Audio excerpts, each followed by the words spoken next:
3주가 길긴 기네요, 그죠? 네. 굉장히 오랜만에 뵙는 거. 무지하게 오래간만에. 진짜. 금방 들어, 저 일주일밖에 안 지났는데. 선생님은 그래도 일주일에 한 번씩은 따로 또 보니까, 그래서 그런가? 그렇구나. 문을 닫을까요? 아니면 춥죠? 어디 열고요? 다들. 제가 오늘은 직접 이 책으로 들어가진 않고요.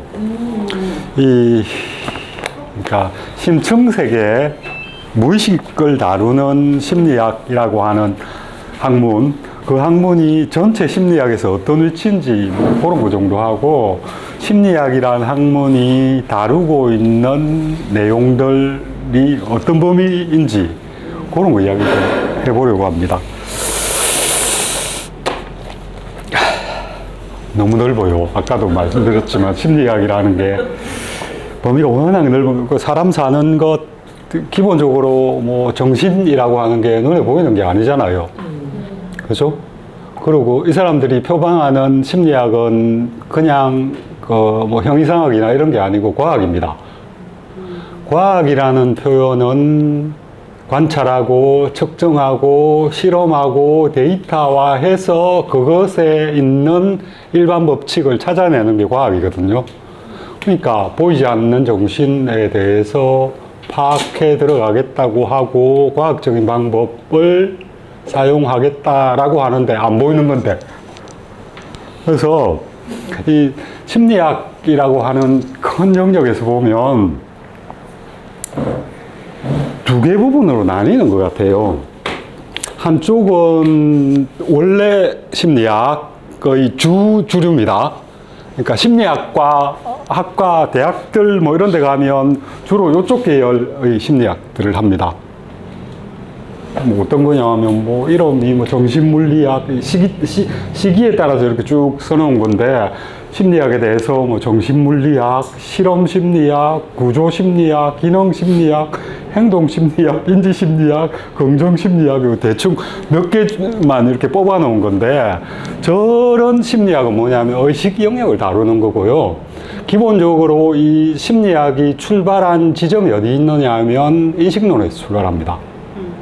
인식론이라는 건 우리가 이렇게 뭔가를 보고 그것에 대한 어떤 그 자료들을 가져와서 우리가 알게 되는 영역을 만들어, 우리가 알게 되는 게 어떤 과정을 거쳐서 우리의 알미 이루어지는가, 이런 것들이거든요. 눈에 보이는 그대로의 세상, 바깥에 있는 세상하고 우리 그 감각기관에서 머릿속에 들어와서 우리가 파악하는 세상하고 일치하지 않을 수 있죠. 뭐 쉬운 예로 빛이 어떤 빛이냐에 따라서, 형광등 색이 어떤 거에 따라서 뭐 이런 옷의 색깔들은 다르게 보이잖아요. 그죠? 그러니까 바깥에 있는 세상은, 그 객관적인 세상은 그대로 있는 거고, 그거를 우리가 인지 과정을 거쳐서 우리가 파악한 그 세상은 우리 머릿속에서 파악된 세상이란 말이에요. 그 과정, 바깥에 있는 세상을 감각기관에서 받아들여서 우리가 파악해내는데, 그게 어떤 구조 또는 어떤 그 단계를 거쳐서 일어나는가, 그걸 밝히는 게 처음에 심리학의 목적이었습니다.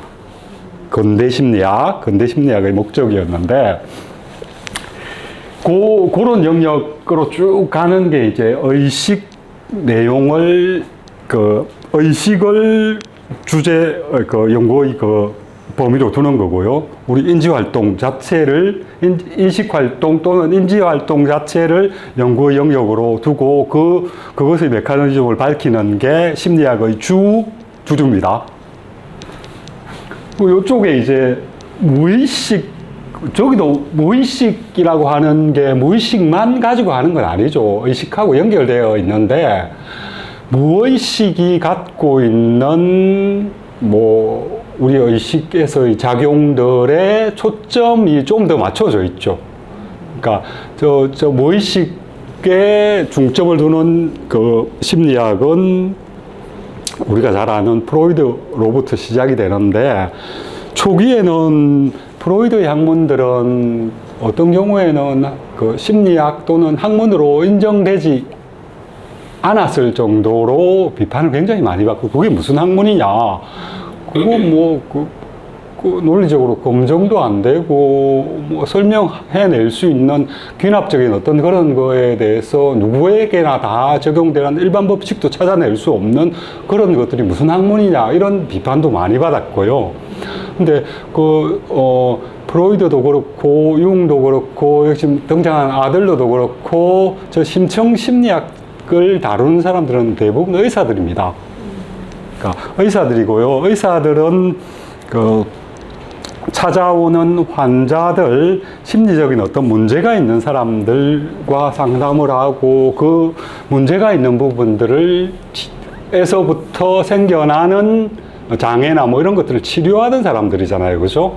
그런 것들을 하는 과정에 있는 사람들이니까 그 사람들의 목적은 치료죠. 보통 이제 심리학이 프로이드가 활동했던 지역이 빈 지역인데, 오스트리아 지역은 19세기 중엽에 들어서면 아주 묘한 위치, 빈은 오스트리아 헝가리 제국의 수도이면서 유럽의 동로마 제국의 수도였거든요. 동맞지? 동서 헷갈린다. 신성로마 신성로마 제국의 수도로 굉장히 번창하던 지역입니다. 근데 18세기 무렵부터 이제 그쪽이 점점 힘을 잃어가요. 그랬지만 그 지역은 그 이전에 이루어 놓은 문화적인 어떤 것 또는 그 제국이 갖고 있던 힘의 잔향들이 굉장히 많이 남아 있었고요. 특히 또 그 지역으로 이제 정치적 자유 또는 사상적 자유를 찾아서 들어오는 사람들이 굉장히 많아져요. 그 과정에 유태인들도 많이 찾아오고요. 지금 분석 심리학을 하는 대부분의 사람들은 유태인들입니다. 그 당시에 비인에서 활동했던 의사의 80% 정도가 유태인이라고 하니까요. 굉장히 많은 수였죠. 이 사람들이 이제 치료를 하고 하는 과정에서 비인에 사람들이 많이 모여들고 이제 전통적인 사회보다는 굉장히 복잡한 사회가 됩니다. 산업화의 영향도 끼치고, 그렇게 해서 육체 노동하는 사람들, 뭐 재단사 이런 사람들도 많이 있고요. 그 다음에 뭐 변호사들 이런 사람들도 많고 해서 스트레스를 받는 그런 환자들이 많이 등장을 해요. 근데 기존의 병원의 의사들 같은 경우에 그 당시에는 물론 뭐 전문의 제도가 있긴 했지만 보통 오면 내가 안과 의사더라도 다른 질환들도 이렇게 치료해주고 그랬나 봐요. 아들러 같은 경우를 보면 안과 의사인데 뭐 멀쩡한 사람이 눈이 안 보이게 되고 이런 환자들을 만나게 돼요. 눈이 안 보이게 되면 이게 눈에 뭐 잘못이 있나 하고 이리저리 이제 검진을 할 거 아니에요. 어디 상처가 있나 아니면 뭐 신경이 끊어졌나 이런 검사를 하고 해서 원인을 밝혀보려고 하는데 없는 거예요. 멀쩡한 거예요. 다른 뭐 이상은 없는 거예요. 그래서 이제 다른 쪽에 문제가 있구나라고 하는 스트레스나 아니면 정신적인 어떤 문제 속에서 그런 어떤 정상이 일어나는 게 아닌가 하는 생각을 갖게 되고, 그런 환자들이 점점 많아지니까 이 사람도 이제 안과 의사에서 정신과 의사로 전환을 하거든요. 그래서 그 지역의 특징들, 그러니까 크게 말하면 중세사회에서 현대사회로 넘어오는 그 단계에 있던 사회에서 사람들이 겪는 스트레스나 뭐 이런 힘든 상황, 이런 것들이 정신적인 문제를 일으키고 그게 결국은 육체적인 문제까지 연결되는 그런 환경 속에서 이 정신분석학, 프로이드도 마찬가지입니다. 비슷한 시기에 살았던 거니까 그런 환경 속에서 이렇게 형성이 됩니다. 그래서 심층 심리학을 다루는 부분은 심리학에서 그러니까 보통 이야기할 때 이 영역을 심리학의 1영역이라고 이야기를 하고요. 요 영역을 2영역이라고 하기도 합니다. 뭐 여기에 속한 사람들은 이게 1영역이라고 할 수도 있을 그 1, 2는 뭐 다른 거지만 어쨌든 영역이 조금 나뉩니다. 그런데 정신분석학 이 책도 좀 읽어보시면 엄밀한 과학이 아니에요. 그러니까 뭐 예를 들면 아들러가 생각하는 뭐 목적론이다, 원인론이다 이런 용어들 같은 경우에는 과학적인 언어라고 할 수는 없죠. 엄밀한 과학이 아닌 부분들이 있어서 20세기 초반부터 20세기의 그 초반 1910년에서 20년대 사이에 유럽 거기도 이제 우리 보통 빈학파라고 그러는데 그 당시에 학문의 가장 대표적인 가장 이상적인 과학이라고 지칭되던 영역은 수학하고 물리학입니다. 그러니까 계산하면 딱딱 떨어지고요. 관측하고 실험하고 하면 그대로 딱딱 답이 나오는 그런 것들을 학문이라고 인정하는, 과학이라고 인정하는 그 테두리가 굉장히 많이 줄어듭니다. 우리가 보통 논리실증주의라고 이야기를 하는데요. 그러니까 학문의 대상이 되는, 과학적 학문의 대상이 되는 영역이 여기까지야 라고 해서 그 폭이 확 줄어드는데 그 폭 안에는 이런 그 심층심리학이 배제가 됩니다. 그래서 그 논리실증주의나 과학주의를 주장하는 사람들이 비과학적 학문의 대표적인 예로 드는 게 그 정신분석학 또는 심층심리학 이런 것들을 비과학적인 학문이라고 이렇게 배제를 시키려는 운동들이 움직임이죠. 그런 움직임들이 꽤 많이 일어났었습니다. 요 영역과 요 영역은 어떤 의미에서 좀 다르다. 이 영역은 정신적인 문제에서 고통을 당하고 있는 그런 사람들을 치료하는 과정에서 생겨난 분야. 이 영역은 인간의 인지 활동이 어떤 식으로 이루어지는지에 대한 그런 관점에서 시작된 심리학. 이렇게만 좀 이해를 해 주시고요. 심리학이라는 용어가 결국 뭐 이 영어로는 뭐 사이콜로지 그죠? 이 사이코, 사이킥 뭐 이런 표현은 히라버로는 프시케라고 합니다. 프시케라고 하는데 저 프시케라는 용어는 영혼이에요. 그러니까 뭐 아리스토텔레스도 써놓은 책 중에 하나가 영혼에 대하여라는 책이 있는데 영혼에 대한 관심은 고대부터 계속 있었죠. 육체와 영혼 이렇게 나누어서. 근데 심리학의 단계에 오면 영혼이란 용어는 잘 안 씁니다. 정신이란 용어를 쓰고요. 영혼이란 그 단어는 일종의 신이 인간을 창조할 때 부르는 입김의 의미가 있습니다. 신으로부터 부여받은 뭐 그런 그것이어서 뭐 아리스토텔레스의 뭐 영혼에 대하여라는 책에서도 뭐 실증적인 어떤 영혼에 대한 연구는 없고요. 영혼은 어떤 성질이다 뭐 이 정도의 그 이야기를 하고 있는 것 같아요. 영혼이 뭐 운동을 하느냐 안 하느냐 뭐 이런 데 관심을 갖고 있고요. 영혼은 뭐 원자로 이루어져 있느냐 아니느냐 이런 이야기들만 좀 하고 있는데 우리가 보통 이야기하는 이 심리학이라고 하는 거는 1900년대 초중반에 만들어지기 시작한 학문 중에 제일 늦게 대동한 학문입니다. 그리고 심리학 보면 우리나라 같은 경우에 심리학과가 사회과학대에 속해 있거든요. 우리나라 대부분의 대학들은 심리학과를 요 문과 계열에 이렇게 만들어 놨는데 심리학 영역은 이과 영역을 생리학이나 이런 걸 공부해야 될 뭐 그런 것들이 많고요. 그 다음에 뭐 여러 가지 그게 걸쳐져 있어서 이과에 소속되어 있는 나라들도 꽤 있습니다. 그래서 문과에 들어갈 수도 있고 이과에 들어갈 수도 있는 그러니까 종합학문이라고 생각을 하시면 될 것 같습니다. 인지과학 이런 것과 관련해서 물리 현상으로 보는 그런 그 심리를 물리 현상으로 파악하는 그런 경우에는 이과 쪽이 훨씬 더 그 강점이 있겠죠, 그렇죠? 우리 보통 그 심리학을 심리 치료 의료 심리 그 정신과 같은 그 의료인들 같은 경우에는 의과에 속해 있잖아요, 그죠? 그 사람들은 이쪽 계열입니다, 거의 대부분. 배우는 것도 그렇고요.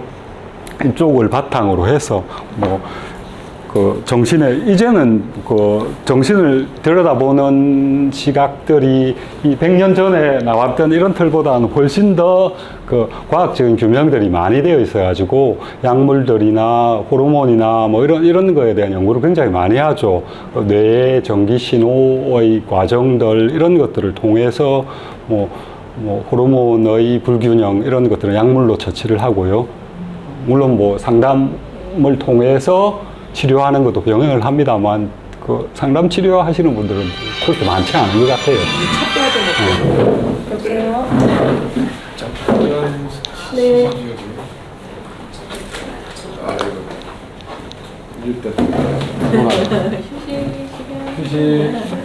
오늘은 제가 떠들어가지고 별로 재미가 없을 것 같긴 한데 그래도 전체적인 심리학의 틀을 한번 예. 물어보자니까 열심히 들어요. 그러고는 요거 이제 들어가서 읽으면서 그 안에 내용들을 좀 보면 그래도 좀 낫지 않을까 하는 생각이 듭니다.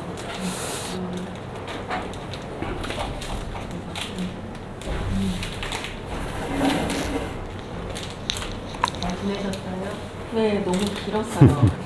지난주 오는 건 줄 알고 아침 막 이렇게 설레다가 문자를 했어요. 아니라니 막 이러면서 막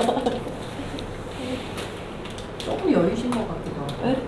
저는 좀 1년, 딱 1년 전보다 10kg 빠졌는데 사람을 볼 때마다 다들 살이 좀 빠졌다고 그런 거죠. 아니요. 얼굴이 빠졌나? 그 얼굴 빠지고 몸에 근육이 붙으신 거 아닌가요? 너무 많이 하는 건 아닌데 근데 저는 근데 시각적으로 각도가 어떻게 됐나? 왜냐면 얼굴 팩을 붙이면 점점 여기가 이렇게 모자라다는 느낌이고 얼굴도 부어서 좀 더 커진 느낌인데 개인적으로 모든 분들이 저 만날 때마다 얼굴 잘 빠졌다고 네, 지금 그 쓰니까 이렇게 뭔가. 신기하네.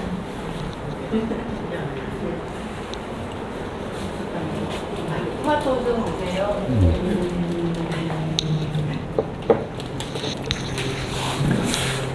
우리가 보통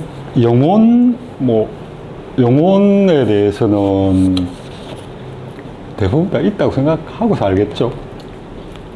의식 중에. 예, 그 왜 영혼이 있다고 저도 이제 영혼이 있냐 없냐 이렇게 따져보다가 사람들이 왜 영혼이 있다고 생각할까 이렇게 한번 역으로 검토를 해보니까 영혼이 없으면 삶이 너무 무의미해질 것 같아요.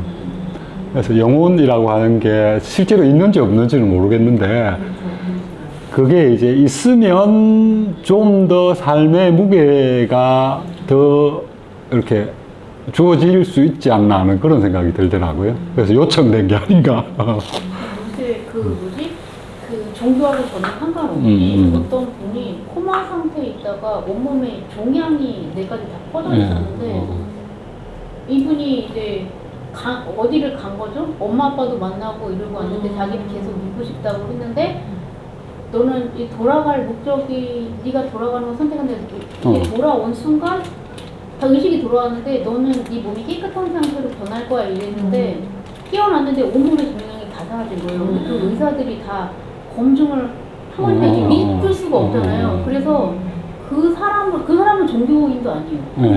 그래서 그걸 보고 의사들이 되게 의문을 갖는 거죠. 이게 뭐지?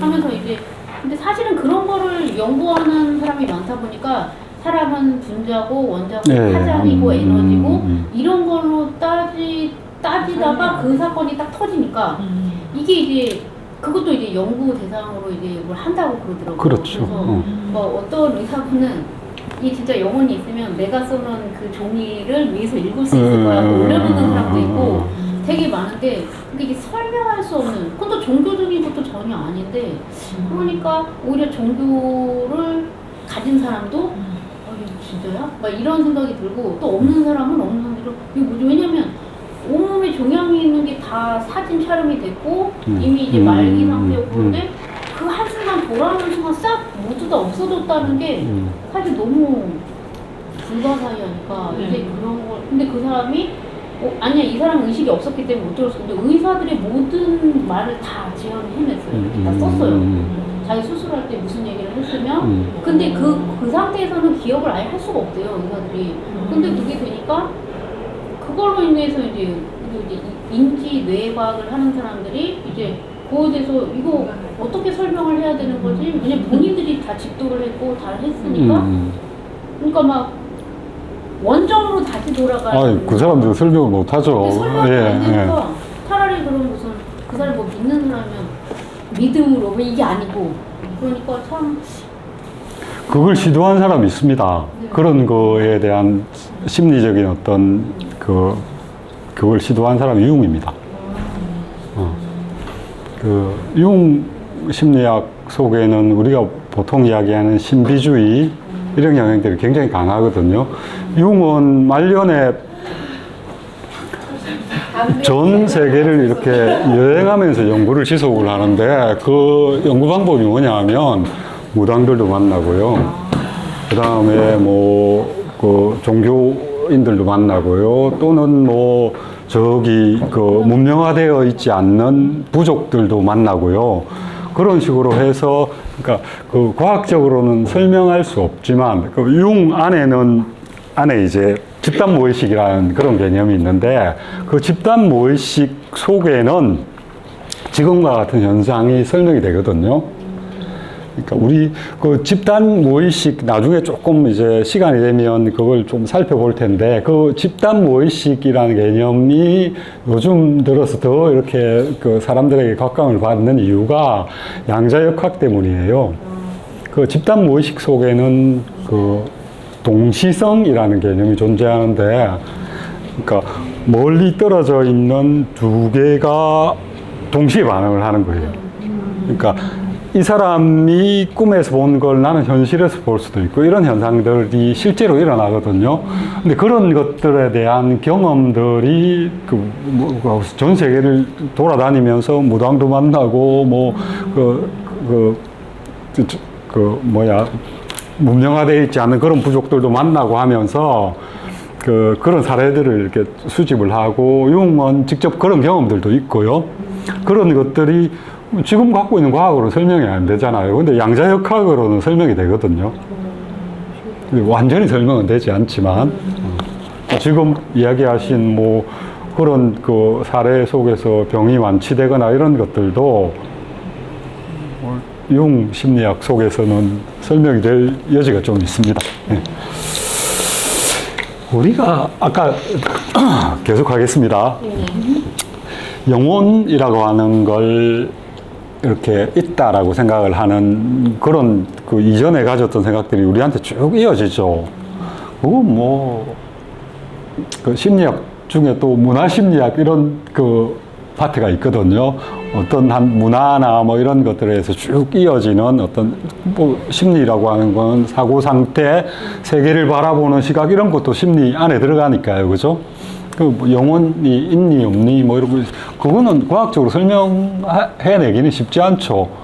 어떤 경우에 죽으면 몇 그램 빠져나가더라 이런 측정도 하고 그러는데 그런 걸로는 설명이 안 되는 거지만 인간의 정신현상을 설명하는 어차피 정신현상은 안 보이는 부분이니까요. 그렇죠? 그런 부분에서 영혼이 요청되기도 하고요. 우리가 보통 우리 머리라고 하는 요 안에 있는 뇌라고 하는 거하고 인지작용 또는 지식 이런 것하고 연관시키기 시작한 게 그렇게 오래지 않아요. 기껏해야 1800년대 초 정도의 그런 게 이제 실험으로 관찰이 되는데 그것도 사람을 실험할 수 없잖아요. 여기는 이제 그것을 이제 관찰을 해서 보고를 한 최초의 사례가 있는데 그것도 역시 오스트리아입니다. 거기서 이제 뇌의 그 용량에 따라서 그 사람이 이제 뭐 어떤 그 환자들에서 따라서 이제 정신적 능력, 생각하고 사고하고 하는 그런 능력들의 뇌의 용량에 따라서 차이를 보이는 그런 데이터를 확보를 해요. 그래서 거기서 이제 이 사람들이 어떻게 생각하느냐 하면 인간이 갖고 있는 인지 과정 또는 추론 과정, 논리 과정 이런 것들이 뇌와 연관이 있구나라는 그런 뭐 생각을 하기 시작하는 거예요. 그게 뭐 기껏해야 이제 뭐 200년, 250년 정도밖에 안 됐으니까 인간의 역사하고 연결시켜 보면 극히 짧은 그거죠, 그죠?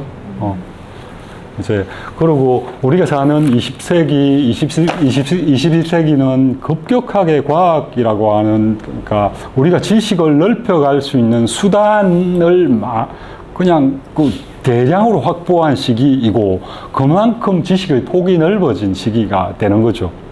뭐 최근 100년 정도 인류가 이루어 놓은 발전의 양상은 과거 2~3천 년보다 더한 그런 어떤 그 지적인 진보를 이룬 거라고 보여지고요. 그런 어떤 그 흐름 속에서 심리학도 여러 가지 그 발전의 양상들로 넘어가는 겁니다. 그러니까 우리가 컴퓨터의 논리 회로 같은 것들을 그릴 때도 심리학과 연관시켜서 인간의 인지 과정도 거기와 연결시켜서 연구하는 그런 그 흐름들도 이어집니다. 그게 그 어떻게 보면 심리학에서의 그 가장 최신 이론들이고 또 가장 광범위한 지지를 받고 있는 심리학 분야입니다. 그게 이제 인지심리학이라고 합니다. 인지심리학은 그 문과의 철학의 영역도 포함을 하고요. 사회학의 뭐 이렇게 귀납적인 데이터를 받아들여서 통계를 내는 그것도 활용을 하고요. 그 다음에 뭐 생리학적 지식도 활용을 하고요. 그 다음 뭐 몸에서 일어나는 전기 신호의 반응 이런 어떤 의미에서는 이과적인 어떤 그런 것도 적용이 돼야 되고, 그래서 인지 심리학을 하는 그 과는 단독으로 과가 개설이 되는 것보다는 보통 이제 합동 연구의 그런 그걸로 이루어집니다. 정신현상이라고 하는 그 현상을 설명해 오는 여러 가지 심리학들은 어떻게 보면 인간의 어떤 정신구조에 다가가기 위한 노력들의 일환이고요.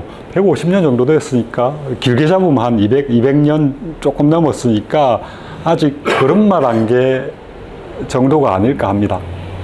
뭐, 제 생각에는 많은 경우는 이제 한 20~30년 내로 이 뇌과학이라고 불리우는 뇌를 그야말로 과학적으로 접근을 하는 거죠.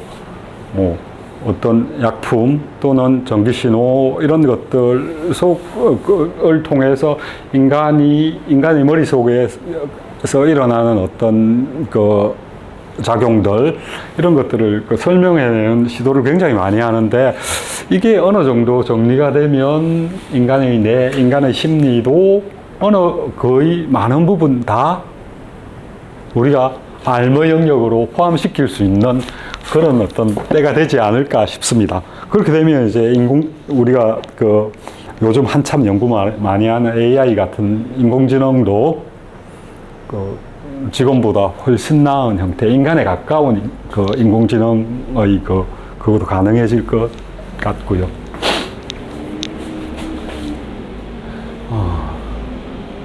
조금 볼까요? 요 흐시케라는 말은 숨하고 호흡에서 원래 온 말이고, 뭐 결국은 아까도 말했지만 성경의 그대로 성경의 예를 든다면 흙으로 빚어서 거기에 숨결을 불어넣어서 움직이게 만드는 그 숨결이니까 인간의 숨결이라기보다는 신의 숨결이겠죠. 그렇죠? 숨결, 호흡, 뭐 이런 것일 테고요. 그 다음에 이제 나중에 이제 그게 뭐 영혼이라는 용어로 자리를 잡았다가 지금은 영혼이라는 표현보다는 학문적으로는 정신이라는 용어를 사용한다라고 하는 것. 기본적으로 심리학은 지각현상, 연구하는 것에서 출발을 했다. 영역은 심리학에서 다루는 영역은 뭐 일단 지각현상, 인지과정, 그다음 뭐 인간의 의지가 들어가는 인지입니다. 주의라고 하는 거는 그런 것들, 또 정서적 반응, 감정이라는 것도 굉장히 우리가 갖고 있는 과학적인 잣대나 과학적인 기준으로는 설명하기 쉽지 않은 영역입니다. 어떤 사람들은 뇌과학에서는 그 감정 자체도 전기신호로 설명을 해내긴 합니다. 그러니까 인간의 감정은 그 사람들의 표현에 따르면 하나밖에 없다고 생각합니다. 아픔, 고통. 그것에서부터 이제 다른 감정들이 생기고, 아프면 피하려고 할 거고요. 아프면 그것에 대한 실험을 느낄 테고요. 아픔이 없는 상태를 추구할 거고, 이런 것들에서 이제 갈라져 나온 감정이고, 전기신호로는 하나밖에 없다라는 이야기를 하는데, 그것도 아직 뭐 좀 제가 보기엔 좀 명확하지 않은 것 같습니다. 그리고 뭐 대인관계 이런 것들, 뭐 우리가 언어를 사용할 때 그 언어 속에 담겨 있는 것들은 그 사람의 그 의도나 뭐 이런 것들을 100% 다 담지를 못하죠.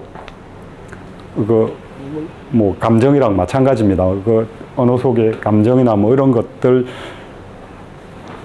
연결시켜서 하는 것. 그 다음에 이제 개인이 갖고 있는, 사람은 다 똑같은 사람들이 아니니까 왜 사람들은 성격이 달라질까, 이런 것도 심리학의 연구 과제가 되고 있죠. 그래서 여기 아까 말씀드렸듯이 이 심리학은 이과 쪽으로도 몰빵할 수 없고 문과 쪽으로도 몰빵할 수 없는 전체적인 그런 영역을 거친다. 요 뒤에는 제가 요 각각의 심리학들에 대해서 조금씩 설명을 해 놓은 게 있는데요. 이 사람이 구스타프 테오도로 페히너라는 사람인데, 페히너라는 사람은 심리학자는 아니고 철학자입니다. 물리학자고요. 물리학 교수를 하기도 했고, 철학 교수를 하기도 한 사람인데, 근대에서 정신 또는 심리 현상 또는 인지 과정에 대해서 실험과 관찰, 조작 이런 것들을 통해서 처음으로 파악하려고 시도했던 사람입니다. 그래서 근대 심리학의 그 방법을 만들어낸 사람입니다. 제일 먼저. 그래서 초기에 심리학을 이야기할 때는 이 페이너라는 사람을 가장 먼저 이야기를 합니다. 사람, 굉장히 오래 살았던, 사는 것도 많이 살았던 사람이고요. 거의 80 넘어까지 살았으니까, 그죠? 우리가 보통 마음과 몸이라고 하는 두 개로 우리 인간의 몸을 나누어서 보는 시도는 굉장히 오래됐거든요. 뭐, 대표적으로 데카르트 같은 사람은 인간을 구성하는 부분을 몸과 영혼 두 부분으로 나누어서 생각한 대표적인 사람입니다. 그래서 물질이 아닌 영혼이 어떻게 연결될까를 고민하다가 그 연결고리를 그 사람은 찾았다라고 생각을 했어요. 뇌 중에 기능이 밝혀지지 않은 어떤 부분, 송과체라고 하는 부분인데, 그 부분이 아마 연결시켜주는 부분일 거다라고 자기 나름대로 결론을 내린, 그 정도로 이제 영혼과 육체는 우리 인간을 구성하고 있는 두 개의 부분이라고 설명을 시작을 했죠. 영혼, 정신과 몸의 관계는 그 이후로 이제 계속 끊임없이 정신이 우위다, 몸이 우위다, 이런 이야기도 있고요.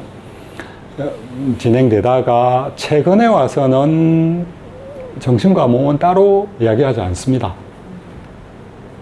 그러니까 몸의 작용, 우리한테 있는 건 몸밖에 없는 거고요. 몸의 어떤 작용에 의해서 정신 활동이 일어나는 걸로 설명을 하는 게 그 대표적인 그 대세의 흐름으로 이어집니다. 근데 이 당시만 해도 이제 그 이원론이라고 하는 정신과 몸이라고 하는 두 개가 각각의 것이다라는 생각을 갖고 있었고요. 그 생각에서 이제 그 정신에 대해서 그 인간의 정신 활동에 대해서 연구를 하기 시작하죠. 그 대표적인 경우가 이제 스피노자가 주장했던 그 몸, 이거랑 정신은 두 개다. 근데 두 개가 같이 간다. 연결고리가 있는 거 아니고 그냥 신의 힘에 의해서 두 개가 같이 가는 겁니다.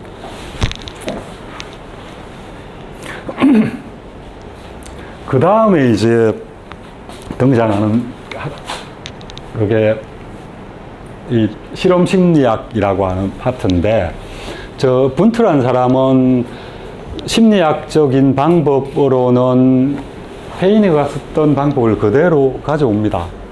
가져와서 그 정신에 대해서 연구를 하기 시작했는데, 저 사람이 특별히 언급되는 데는 이유가 좀 있어요. 분트라는 사람은 이 심리학을 연구를 하는데 그 방법을 쓰면서 심리 실험실이라고 하는 그 장소를 마련합니다. 페이너는 그냥 자기가 개인적으로 그걸 했고요. 저 분트라는 사람은 심리 실험실이라고, 그야말로 자연과학을 연구하는 방법대로 정신에 대한 연구를 하겠다라고 해서 심리 실험실이라고 하는 걸 만들고 사람들과 같이 연구를 시작하거든요. 그래서 1900년대 초기에 미국에서 심리학회라는 게 처음 생겨나는데, 심리학 하는 사람들이 모여가지고 자기들도 이제 어엿한 학문으로 인정을 받기 위해서 사람들이 다 모였어요. 그럼 심리학이 어디서 시작했지? 누가 시작했지라고 하는 그 논쟁이 붙었는데, 그 논쟁에서 심리 실험실을 시작했다는 이유로, 그리고 분트가 나는 정신에 대해서 과학적인 접근 방법을 적용하겠다라고 이렇게 선언을 한 그 두 개를 들어가지고, 근대 심리학, 우리가 지금 하고 있는 심리학의 시조는 분트야 라고 이렇게 합의를 합니다. 그래서 뭐 심리학과에서 또는 심리 교재들 이런 거 보면 심리학의 시작 이렇게 하면 다 분트부터 시작을 합니다. 두 개는 크게 사실은 그 내용상으로는 크게 차이가 없습니다. 그 다음 구조심리학과 기능심리학이라고 하는 요 용어는, 분트 같은 사람을 구조심리학자로 보거든요. 저거 뭐냐 하면, 구조심리학은 우리 정신이라고 하는 게 어떤 부분으로 구성이 되어 있느냐, 그거에 초점을 맞췄어요. 그러니까 인식 활동을 하는데 어떤 구조를 갖고 있느냐에 초점을 맞춘 반면에, 또 어떤 요 제임스로 대표되는 심리학자들은 그게 아니다. 정신이 하는 기능, 그거에 초점을 맞춰야 된다. 그러니까 우리가 사고하고 하는 이런 것들, 사고하고 추론하고 하는 이런 정신의 기능들, 인지하고 하는 이런 정신의 기능들, 이런 것에 초점을 맞춰야 된다라는 주장을 합니다. 그래서 저 두 개는 거의 같은 시기에 시작이 되고요. 심리 실험실도 분트가 몇 년이더라? 1840몇 년인가 고해에 열고, 이 제임스가 그 다음에 미국에서 심리 실험실을 또 하나 엽니다. 그래서 두 사람은 거의 비슷한 시기에 출발을 하는데, 연구의 초점이 어디에 있느냐에 따라서 이 두 사람도 이렇게 나뉘고요. 그 다음 행동심리학은 그야말로 아까 이야기했던 논리실증주의라고 하는 은밀한 과학이라고 하는 입장이 굉장히 많이 반영되어 있는 심리학파입니다. 어떤 식으로 이야기를 하느냐 하면, 정신이라고 하는 건 우리 눈으로 볼 수 없잖아. 그러면 우리가 연구할 수 있는 건 몸에 이렇게 찔러갖고 일어나는 몸에서의 반응들, 이런 것들을 통해서 우리 정신을 간접적으로 관찰할 수밖에 없는 거 아니야. 그러니까 극단적으로 눈에 보이고 자료로서 과학적인 데이터로 뽑아낼 수 있는 영역만 심리학의 영역으로 보자라고 하는 그런 주장에 따라서 만들어진 학파입니다.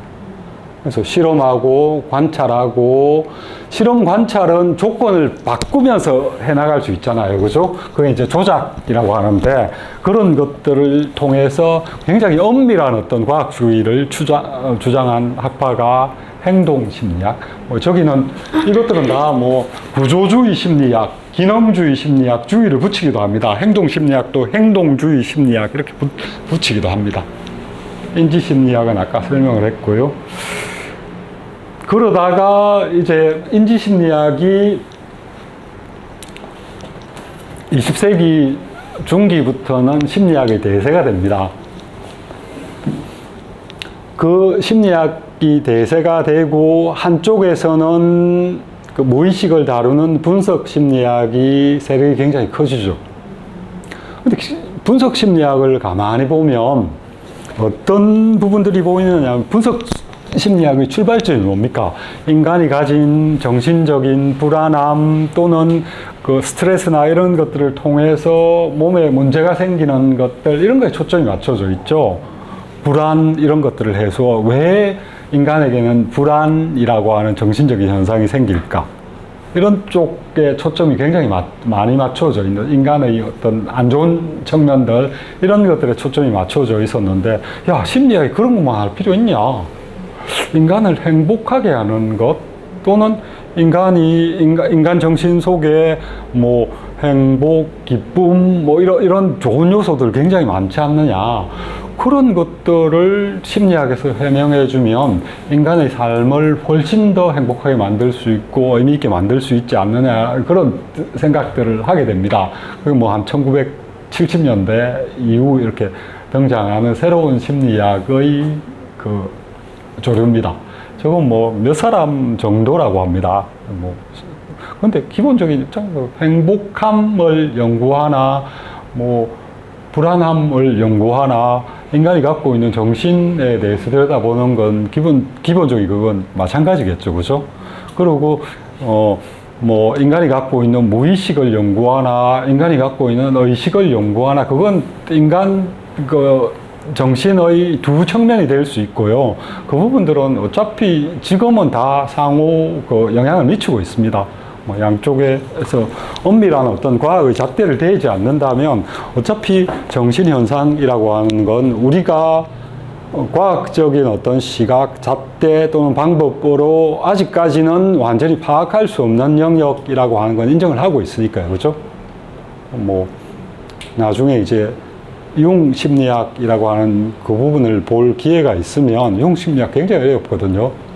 이해하기도 쉽지 않고 사실 납득도 안 되는 부분도 있습니다. 신비주의 경향이 굉장히 많아가지고, 그래서 융심리학을 전공하는 사람들은 굉장히 그런 전공을 했다는 사람들이 하는 이야기는 굉장히 조심스럽게 받아들여야 할 필요가 있습니다.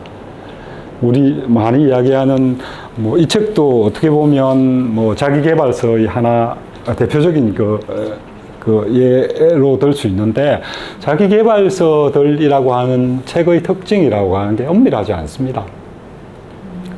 그러니까 누구에게나 적용할 수 있는 그런 게 아닐 수도 있고요. 기본적인 시각 자체가 바라보는 시각의 교정, 그러니까 그런 것들을 통해서 행동까지 바뀌어지고 상황까지 바뀌어지는 것들로 유도되는 그런 어떤 조언들로 이루어지는 게 자기계발서의 대부분의 책들이거든요. 잘 활용하면 굉장히 좋죠. 근데 그게 우리는 과학적인 어떤 사고뿐만이 아니라 비과학적인 신비적인 그런 이야기를 들으면 빠져들어가는 그런 경향들이 꽤 있으니까, 잘못하면 그쪽에 치중될 경우에는 오히려 더 안 좋은 역효과를 가져올 가능성이 굉장히 많습니다. 이쪽은 대충 이렇게 설명이 되어 있고요. 무의식과 관련된 부분은 조금 이제 우리 읽는 책과 관련해서 연결이 되니까 좀 설명을 드리겠습니다.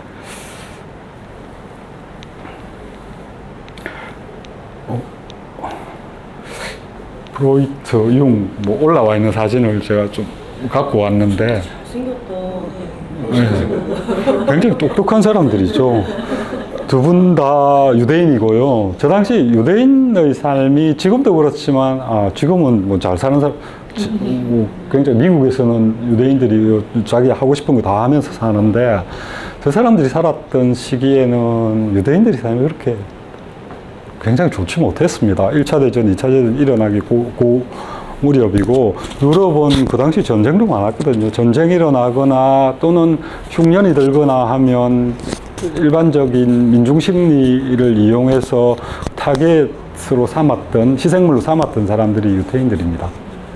그래서 그 사는 지역에서 막 추방도 많이 되고요. 쫓겨가기도 하고, 재산도 뺏기기도 하고, 이 아들러가 제가 그 의사라고 말씀드렸지 않습니까?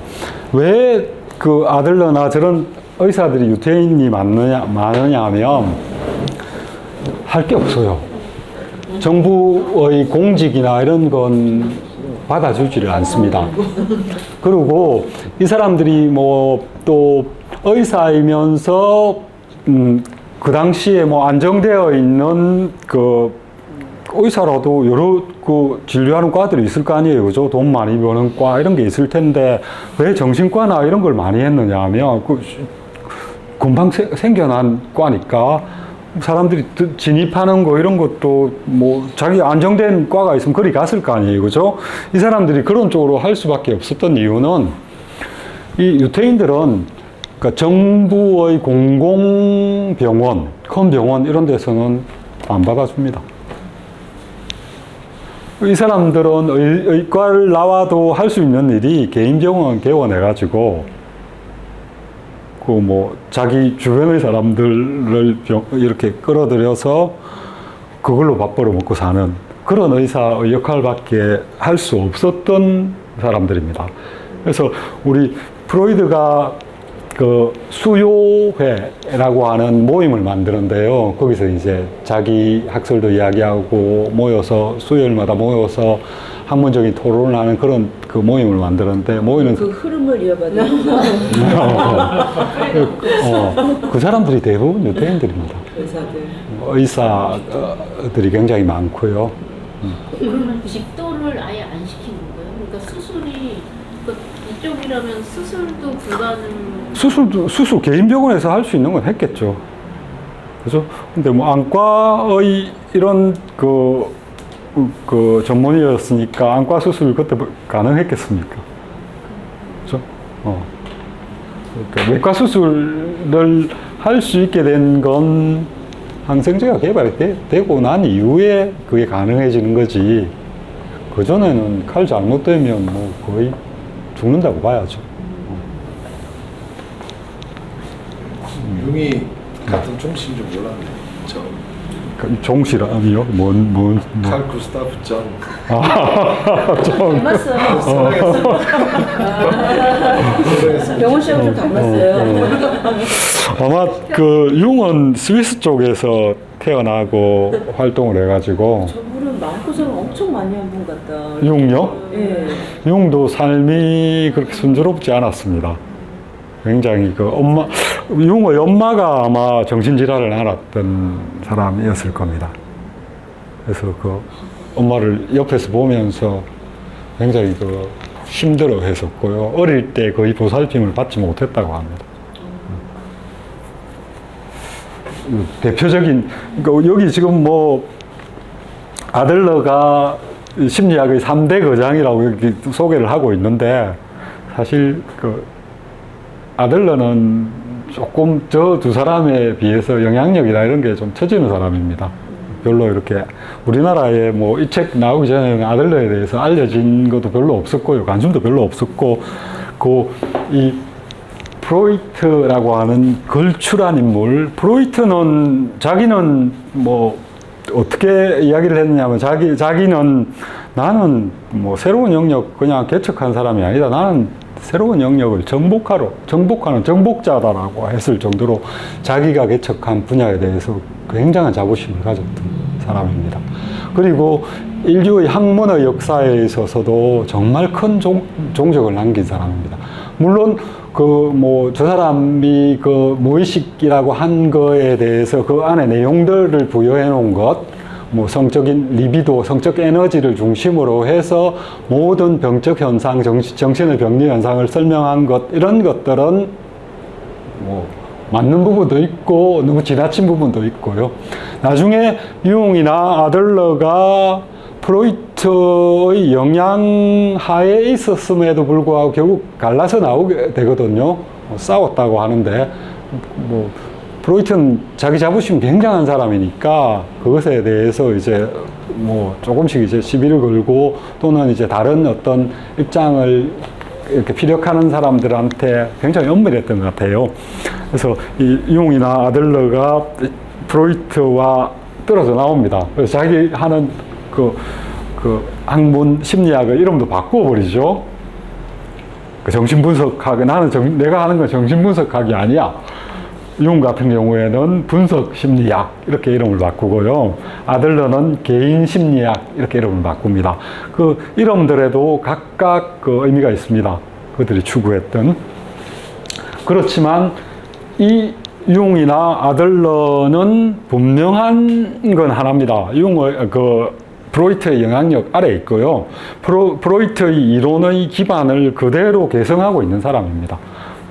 제자가 스승하고 싸워서 갈라진다고 해서 그 이론이 다 이렇게 그건 아니고요.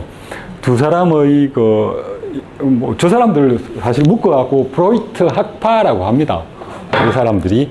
근데 이제 무의식이라고 하는 것의 내용이 달라지죠. 역할도 달라지고요. 그런 부분들이 조금 차이가 있습니다. 조금 프로이트 제가 이리저리 찾다가 요즘 인터넷에 이런 거 많이 떠돌아다녀서 찾기가 참 좋아요. 출처도 이렇게 돼 있고 해서 크게 문제가 되는, 이거 잘 아시죠, 그죠? 프로이트라고 하는 사람이 정신을 어떻게 봤느냐 하면 요게 이제 정신이라고 하는 전체 그겁니다. 어떤 사람들은 요까지 요렇게 세워놓은 사람도 있습니다. 의식은 정말 요거밖에 안. 의식이라고 하는 거는 우리가 이거 보고 이걸 받아들이고 하는 그겁니다. 우리 머릿속에 지금 있는 어떤 것, 지금 작용하고 있는 그 프로세스 포함해서 그 프로세스와 연관되어서 우리 속에 떠올라 있는 어떤 것, 정신적인 활동들, 그게 다 의식이라는 영역이고요. 그 약간 밑에는 전의식이라는 단계가 있는데, 이건 우리 기억 속에 들어있는, 그러니까 뭔가 톡 찔러주면 그냥 튀어나오는, 연관시킬 수, 우리가 과거에 경험한 모든 것들을 순간순간 다 떠올리는 건 아니잖아요. 그죠? 그러니까 무슨 계기가 되어서 커피 먹다가 내가 이전에 커피 먹을 때 여기 쏟았네 이런 기억, 쏟았던 기억은 하고 있지만 항상 우리 의식 속에 있는 건 아니죠. 그죠? 그런 것들이 이제 전 의식에 해당됩니다. 그러니까 정신활동 대부분은 저것에 의해서 일어나죠. 그러니까 일반적인 사람들은 저 정신활동에 의해서 몸을 움직이고요. 사고를 하고요. 논리, 추론 이런 것들을 합니다. 근데 아까도 말씀드렸듯이 프로이트는 만나는 사람들이 그러니까 정신적인 어려움 때문에 육체적인 어려움까지도 겪고 있는 사람들, 그 육체적인 어려움으로 이제 드러난 건데 그것의 원인을 모르는 거죠. 대표적인 게 히스테리 이런 거, 남자 여자 히스테리 또는 그 당시에는 이렇게 아무 이유 없이 팔이 마비되거나 공황장애를 겪거나 이런 사람들이 굉장히 많았다고 합니다. 갑자기 가다가 퍽 쓰러지는 사람도 있고, 병원에 데려와서 재보고 이렇게 혈압 이런 거 하는데 전혀 정상을 그런 검사에서 찾을 수 없는데도 그런 어떤 물리적인 손상이 나타나는 그런 경우가 굉장히 많았다고 하니까요. 그걸로 밥 벌어먹고 살았으니까 사람들이 굉장히 많았겠죠. 이제 그런 사람들을 진찰을 하면서 그 당시에 이제 그 정신질환자들을 치료하는 방법 중에 하나가 그 이전에는 그 패기도 하고요. 뭐 고문을 하기도 하고 막 온갖 그 방법들 우리 엑소시스트에 나오는 그런 온갖 방법들을 다 썼는데 그 당시에 그 어떤 그 정신적인 문제를 겪는 사람을 치료하는 방법 중에 하나가 체면이라고 하는 도구를 사용하는 게 시작이 됐다고 합니다. 프로이드가 그 체면을 통해서 사람들의 생각을 읽어내는 것을 보고 자기가 그걸 도입을 합니다. 그래서 우리 프로이드 사진을 보면 재밌는 게 긴 의자가 이렇게 프로이드의 의자라 그러는데 거기에 사람을 이제 체면을 건 상태로 눕혀놓고 체면 상태에서 이렇게 대화를 하면서 유도하는 그런 방식으로 그 정신이라고 하는 눈에 보이지 않는 어떤 부분을 체면을 통해서 드러나게 만드는 그 방법을 찾아냈다고 생각을 하는 거죠. 거기에서 이제 우리가 평소에 의식하거나 우리 기억 속에 없는 기억들, 이런 것들이 그 사람의 어떤 정신 속에 있다라고 하는 것을 밝혀냅니다. 그리고 그 질환들, 어려움 또는 정신적 병리 현상들의 원인이 그것이 주된 원인이 된다라고 하는 것을 밝혀내죠. 그래서 그 부분을 무의식이라고 명명을 합니다. 근데 보통 우리가 좋은 기억들은 아마 저 무의식 속에 들어가지 않은 것 같아요. 프로이드의 생각에 따르면 저 무의식의 영역에 있는 것들은 현실에서 드러낼 수 없는 자기 생각이나 이런 것들 중에 내가 갖고 있는 또는 사회적인 어떤 기준에 의해서 드러낼 수 없는 영역들, 뭐 욕망의 영역들 이런 것도 될 수 있고요. 그다음 억압의 영역들 이런 것도 될 수 있고요. 그런 것들이 억지로 아래로 이렇게 눌려 내려가서 정신 속에 그냥 잠겨 있는 것. 그게 무의식의 영역입니다. 근데 이 무의식의 영역은 끊임없이 의식의 영역으로 나오려고 하죠. 우리 본능 같은 경우, 그죠? 나오려고 하는데, 우리가 갖고 있는 자 또는 초자라고 하는 그것에 대해서 눌리죠. 근데 눌리는 그 힘이 약해지거나 아니면 그 뚫고 올라오려는 힘이 더 강해지는 순간 제대로 올라올 수 없으니까 그게 이제 몸으로 영향을 미친다고 생각을 하는 겁니다. 근데 재밌는 게 이 사람들 생각이 그 당시에 그 과학 이론 이런 거하고 굉장히 많이 연관되어 있어요. 우리 니체 할 때 에너지 보존의 법칙 뭐 이런 이야기를 잠시 한 적이 있는데 여기서도 그게 적용이 되는 것 같아요. 정신이라는 게 이렇게 있으면 여기 이제 의식이 있는 자아라고 하는 부분이 있고요. 무의식 안에 들어가 있는 어떤 그게 들어가 있으면 요것과 요것의 총량은 항상 같다고 생각을 합니다. 요게 세지고 그러면 요게 아래로 내려가게 되고요. 요게 커지면 이게 작아져서 힘을 발휘하지 못하고 둘 다 이제 몸으로 움직이는 거니까. 그러니까 일종의 정신 현상도 프로이트는 에너지 개념으로 이해를 합니다. 프로이트 이론을 자세히 살펴보면 가장 큰 영향을 미친 게 하나는 종의기원 진화론입니다. 또 하나는 조금 전에 말씀드렸던 에너지 불변의 법칙, 또 정신현상을 에너지로 보는 것, 우리 보통 리비도라고 이야기를 하죠, 그죠? 리비도는 어떤 경우에는 성적 에너지, 이렇게 표현을 하기도 하고요. 나중에 이제 프로이드가 조금 후기로 가면 그 성적 에너지라는 표현을 하지 않고 그냥 삶의 에너지, 그러니까 마치 삶의 의지 뭐 이런 그죠? 뭐 그런 표현을 하듯이 그런 표현을 씁니다. 힘이 좀 빠지면서. 예. 아니 이제 그 융이나 다른 제자들 의식은 없어요. 의식이 올라오고 있어요.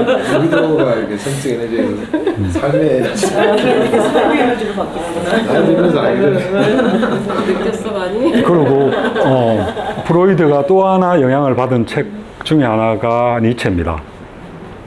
니체는 20세기에 넘어오게 되면 모든 사람들이 다 니체의 그 세례를 받은 사람으로 볼 수 있습니다.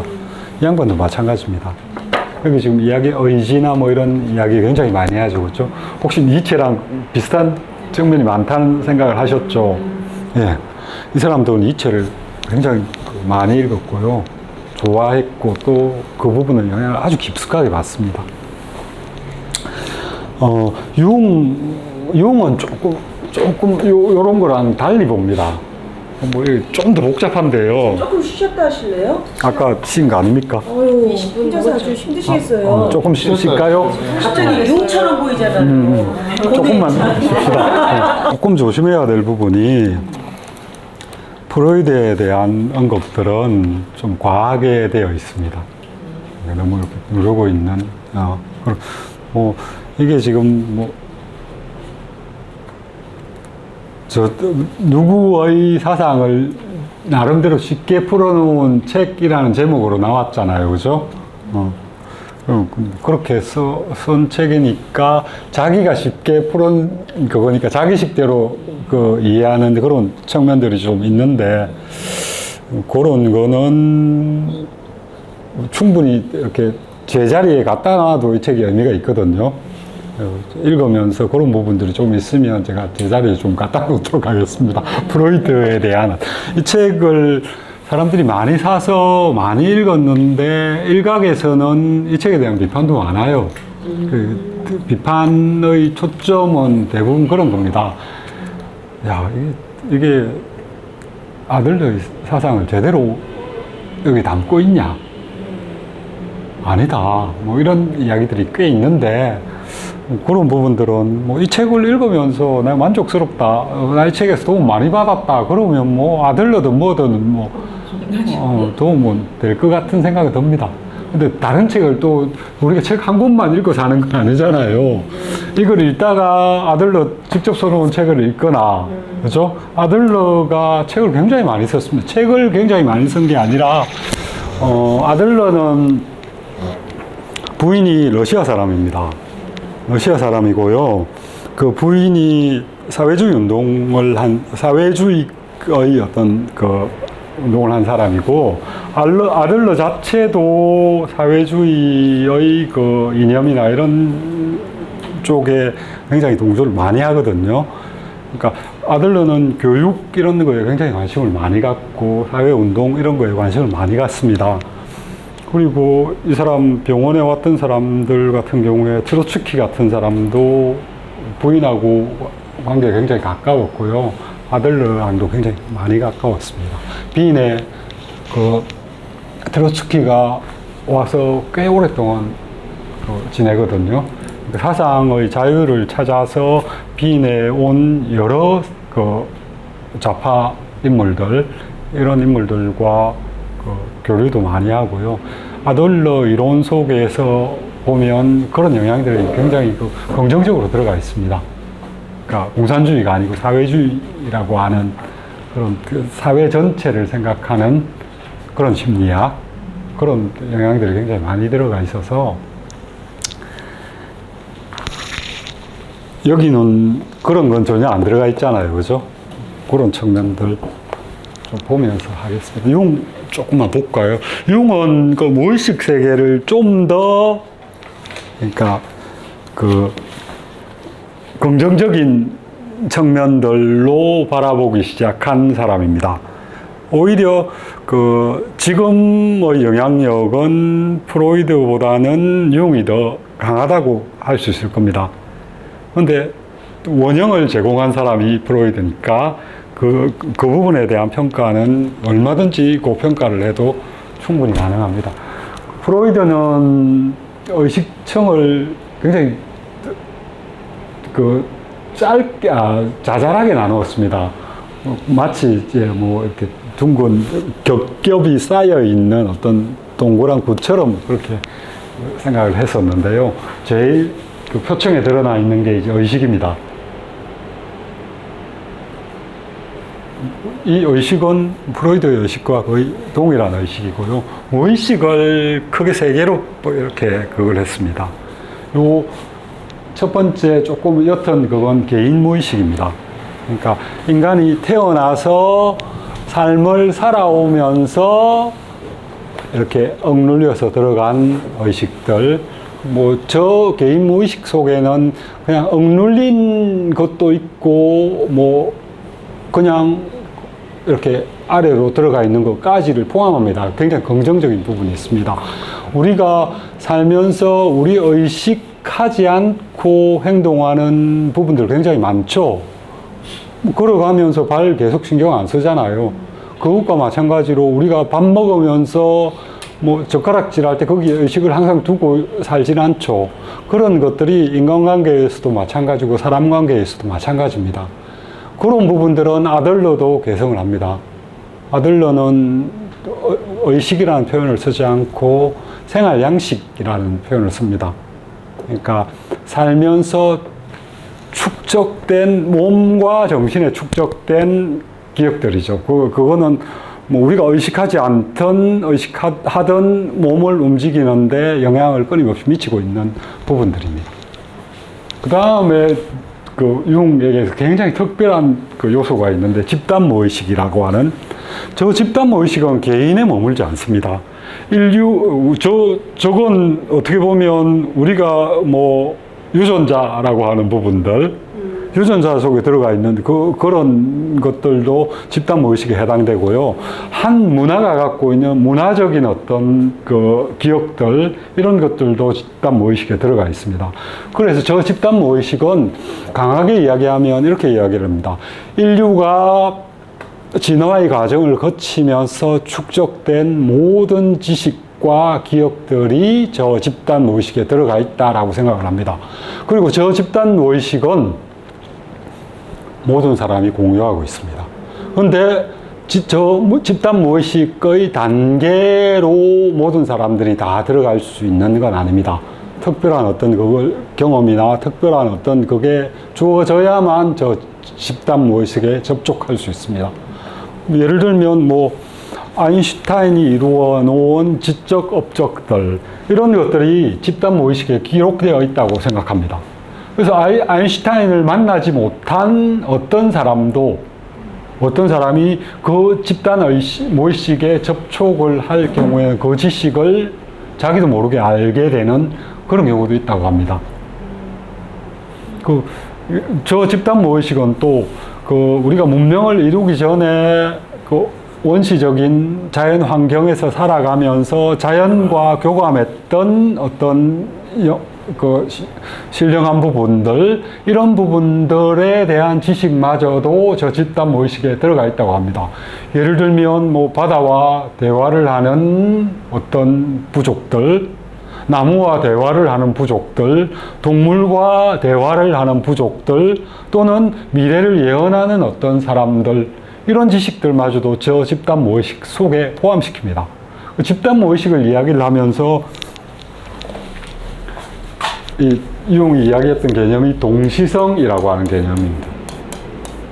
이건 뭐 아까도 말씀드렸지만 양자역학에서 이야기하는 시간과 공간을 초월해서 존재하는 어떤 것들, 그리고 뭐 수천 리 밖에 떨어져 있어도 바로 그 사람이 갖고 있는 생각이 내 머릿속에 바로 떠오르는 텔레파시, 이런 것들도 저 집단 무의식의 영역에서 설명을 합니다. 어쨌든 그러니까 그게 과학적으로 증명되는 건 아니죠. 그래서 융은 자기 이론이 어느 정도 만들어졌을 때 그 이후로는 전 세계를 떠돌아다니니까 여행을 다닙니다. 그래서 많은 사람들과 대화를 하고 그 사람들의 문화적인 어떤 부분들, 그러니까 저 집단 무의식이 작동했던 그런 사례들을 찾아다닙니다. 아까도 무당도 찾아다니고요. 그다음 뭐 온갖 사람들, 그래서 지식이라고 하는 영역을 우리가 이야기하는 그러니까 저 당시 양자역학이 나오기 이전의 과학이라는 잣대를 딱 들여다 놓고 그 안에 들어오는 것만 지식이다. 이건 아니라고 생각을 하는 겁니다. 근데 최근에 뭐 이제 그 학문적 경향들이 조금 바뀌어 가지고 지식을 바라보는 시각들이 굉장히 많이 넓어지고 있습니다. 인식론 뭐 또는 그 여러 가지 그 서양의 어떤 학문적인 사조들을 보면 어떤 사람은 뭐 이렇게 이야기하기도 합니다. 무당들이 갖고 있는 그 알이라고 하는 것과 너희들 과학자들이라고 하는 그 사람들이 말하는 알미라는 그 내용들, 그게 어느 쪽이 우월한 건 아니다. 똑같다. 그리고 그만큼의 가치들이 있는 것들이다. 그런 것들이 그 19세기 중반 이후에 그 서양의 학문 세계에서도 뭐 사회학에서도 그렇고요, 철학에서도 그렇고요, 굉장히 그 힘을 많이 그 받고 있습니다. 그래서 인간이 지금까지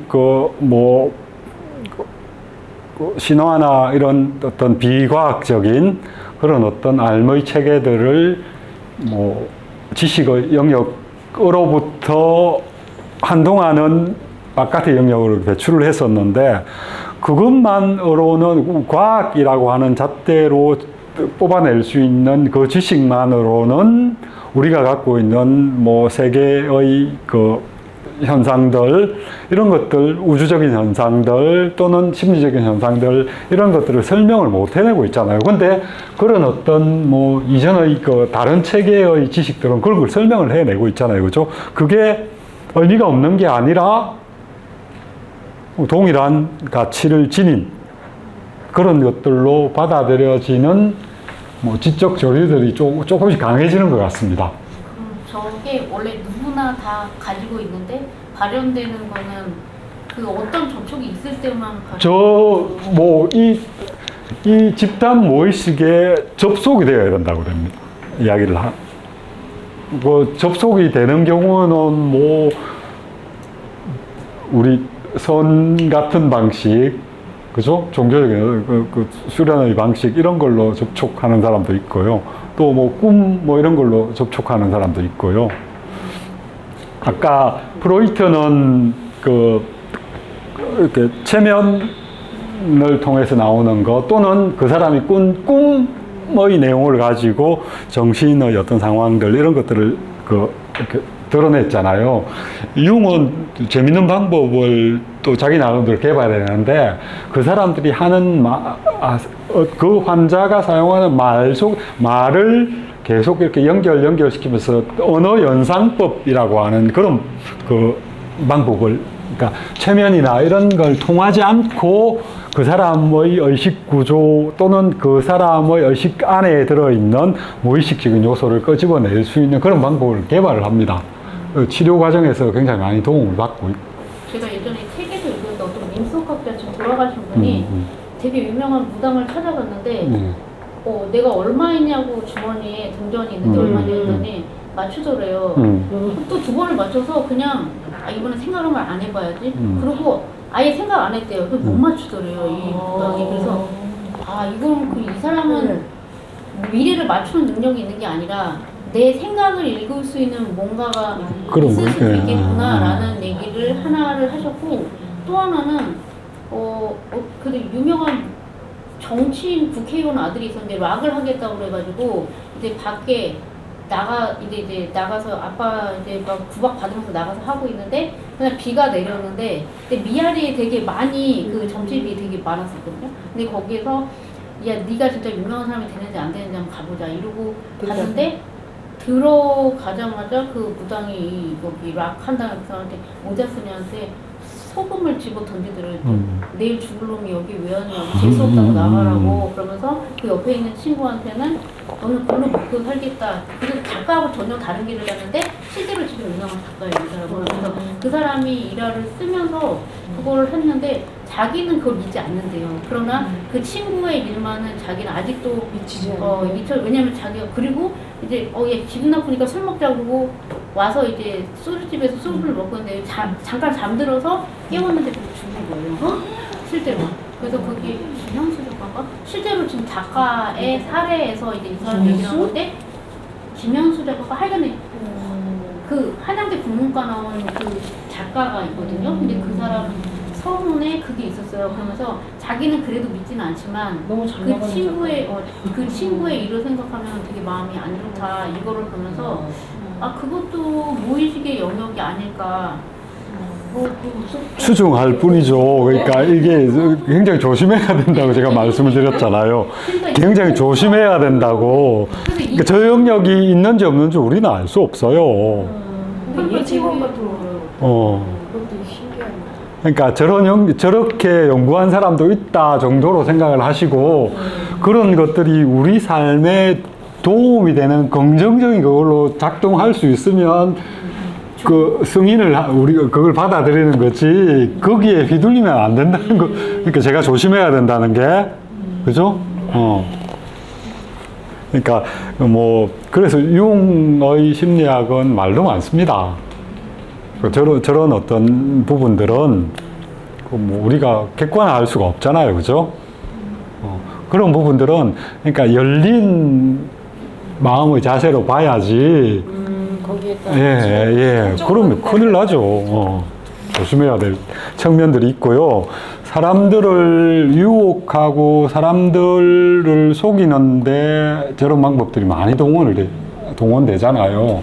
그런 부분일 때는 아직도 여전히 우리가 과학적으로 생각하고 논리적으로 생각하는 게 저 영역보다는 훨씬 더 유용합니다. 그죠? 그건 분명합니다. 근데 저 부분을 배척을 하지는 말자는 거죠. 뭐, 우리가 알미라고 하는 게 완전하지 않잖아요, 사실. 그거는 겸손하게 받아들이고 살아가는 게 맞습니다. 그죠? 그래야 다른 사람들이 하는 이야기도 우리가 갖고 있는 생각, 우리의 편견 또는 우리가 가지고 있는 고집에 따라서 재단되어서 잘려나가거나 똑같은 태도입니다. 그죠? 열려있는 마음이라고 하는 게. 열려있다고 해서 다른 사람이 하는 말을 다 믿을 수는 없잖아요. 그죠? 그런 부분들은 굉장히 삶을 살아가는데 굉장히 중요한 요소입니다. 그런 조절들. 이런 거, 융 심리학이나 특히 무의식, 집단 무의식 이런 거 이야기할 때는 굉장히 조심해서 해야 됩니다. 조심해서. 이게 뭐, 거기서 이야기하는 게 맞다, 틀리다, 그렇게 할 수 없는 겁니다. 그리고 여기 아니무스 이런 이야기도 나중에 융에 나오는데 저건 이제 설명이 되죠. 우리 나이가 들어가면 따라서 호르몬 변화가 일어나지 않습니까?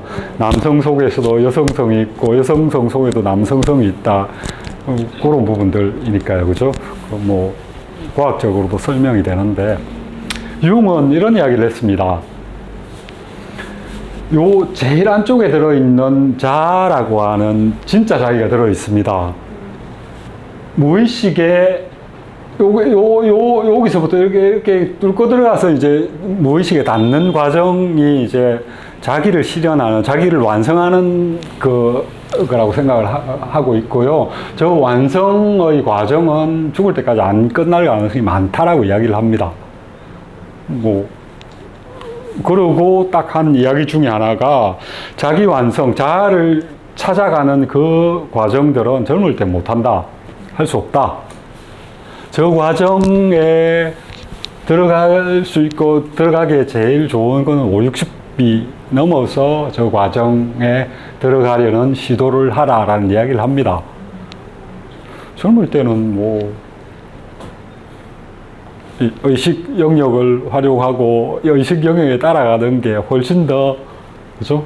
삶의 가치를 더 높일 수 있는 그런 측면들이 있으니까요. 어떻게 보면 저 자기라는 게요 원래는 없고 그러니까 저 과정 속에서 자기 고유의 그 부분을 자기가 평생 살아오면서 자기가 만드는 거 아닐까요? 그 고유한 특성을? 뭐, 근데 저 그럴 수도 있겠죠. 예. 누가 어떻게 하겠어요? 다 유전적으로 예, 자아에 이르는 거는 제가 보기에는 거의 불교나 이런 최고의 단계가 아닐까 싶습니다. 인간을 뭐 기억의 집합체로 보기도 하고요. 또는 기억을 다 떨고 낸 자기 자신의 어떤 진짜 자기 이런 게 있다고 생각을 하는 사람들은 또 그건 이제 저 자아에 도달한 사람이 있다고 할지라도 우리는 알 수 없잖아요. 자기밖에 모르잖아요. 그게 저 자아에 도달한 게 뭐 이렇게 보면 보이는 거가 아니고 어떤 그거에 됐을 때 저게 되는 것도 아니고 인정되는 그런 그것도 아닌 거니까 저건 과정입니다. 저는 그렇게 이 보여집니다. 조상의 집합체의 최종 산물. 그거는 그런 생각이 들기도 하고. 그거는 내 거를 찾는 거야. 새로운 그 중에서 새로운 내 거를. 그러니까 어떻게 보면 그 개인 무의식이라고 하는 측면 있죠. 그 부분은 자기 삶 전체와 관련이 있는 거 아닙니까? 근데 자기 삶이 자기가 다 이루어 놓은 건가요?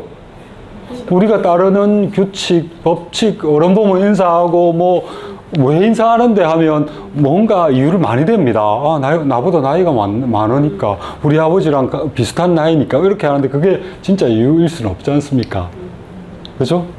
그게 진짜 이유는 아니거든요. 그러니까 반드시 그 이유 때문에 그래야 되는 건 아니지만은 우리는 그런 것들을 받아들이죠.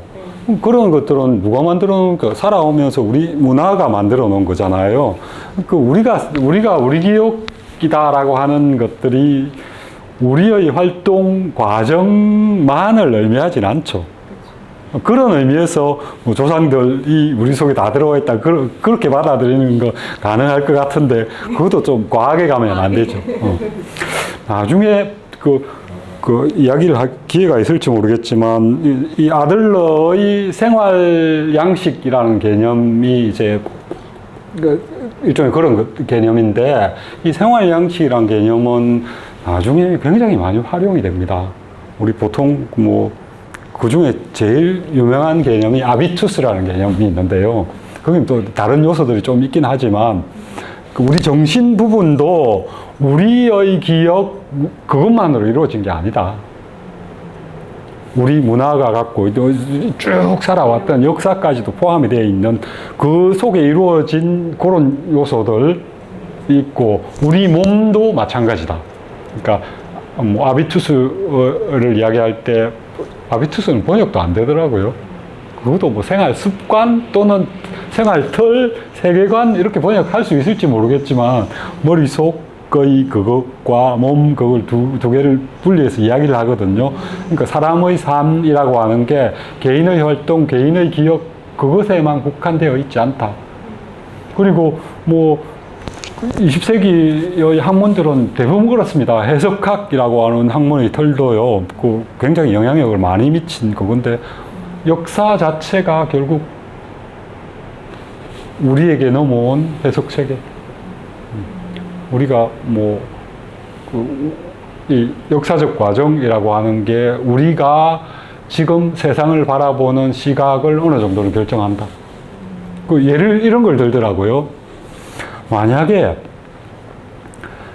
우리가 일제강점기라는 시대를 겪지도 않고 임진왜란이라는 이런 경험을 겪지 않았다면 우리 전 국민이 갖고 있는 일본에 대한 어떤 감정들 이런 것들이 있었겠냐. 우리가 일본이 조금 이상한 짓 하면 다른 데보다는 과하게 반응을 하죠.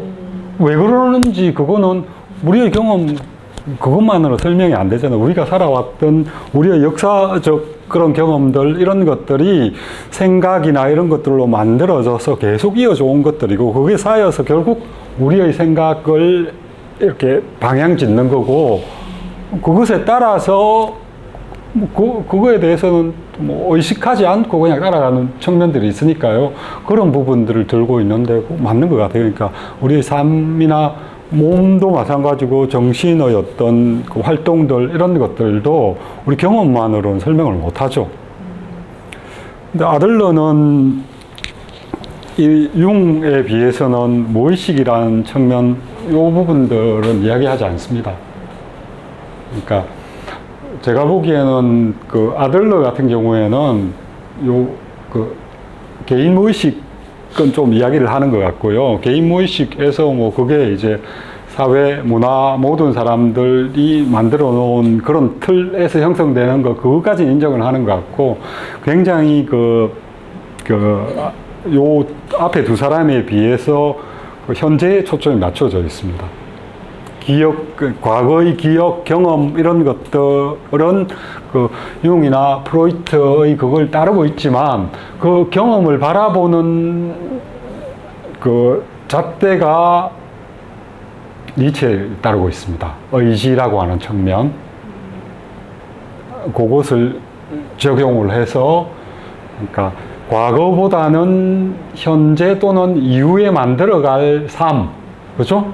과거에 의지를 적용할 수는 없잖아요. 과거 사건에 대해서. 그러니까 과거를 해석하는 데는 우리 의지를 적용시킬 수 있죠. 과거에 의미를 부여하는 것에는 우리 의지가 작동을 합니다. 그렇죠? 예를 들면 비슷한 환경에서 컸어요. 뭐 아버지가 맨날 술 먹고 뭐 몽둥이 들고 이런 환경에 큰 사람도, 그러니까 그 과거의 사건은 바뀔 수 없지만 그 과거의 사건을 어떤 의미를 부여하느냐에 따라서 그 과거의 사건은 앞으로의 우리 삶에 뭐 이쪽으로 영향을 미칠 수 있고 저쪽으로도 영향을 미칠 수 있는 그런 측면들은 아마 이 사람이 니체를 굉장히 좋아해서 그 부분들의 영향을 굉장히 많이 받았던 것 같습니다. 그런 부분들. 제가 처음에는 이 책을 그냥 쭉 읽는 거는 좀 무리일 것 같다는 생각을 했었는데, 이렇게 중간중간 이렇게 잘 발치를 해서 읽어 나가면 맥이 끊어지지 않게 양이 그렇게 많지 않아서 읽으면서 이야기를 계속하는 다음 시간부터 이거 제대로 들어가겠습니다. 네. 조금 일찍 마칠까요? 내가 심심해서 찾아봤는데 심리학이라고 이름 붙은 게 이름 많습니다. 더 많습니다. 그러니까 인간의 현상, 인간의 정신현상이라고 하는 게 결국 정신현상에서부터 몸을 움직이고 관계를 맺고 하는 이런 것까지 영향을 다 미치니까, 그죠? 모든 것들이 다 심리학이라는 이름으로 발달 심리학, 영화 심리학, 뭐 교육 심리학, 뭐 감정 심리학, 뭐 온갖 게 다 있습니다. 별거 다 있네. 예. 그 다음 조직 심리학, 사회관계, 그런 것도 있고요. 뭐, 범죄 심리학, 건강 심리학, 학습 심리학. 학습 심리학은 아마 이 아들러의 영향이 굉장히 클 겁니다. 아들러가 그 아동들 교육에 굉장히 관심을 많이 가졌거든요. 관계 심리학. 예. 관계 심리학. 예. 대인관계이죠. 관계학이죠. 관계하는 거예요. 대인관계를 어떻게 해요. 말만 나는 몸으로 관계하는 것과 말로 관계하는 거고 다 어쨌든 심리적인 어떤 현상들을 동반을 하는 거니까. 굉장히 아마 더 찾으면 이거 몇 배는 찾을 수 있을 겁니다. 굉장히 많습니다. 네. 오늘은 여기까지 하겠습니다. 차렷, 경례, 감사합니다.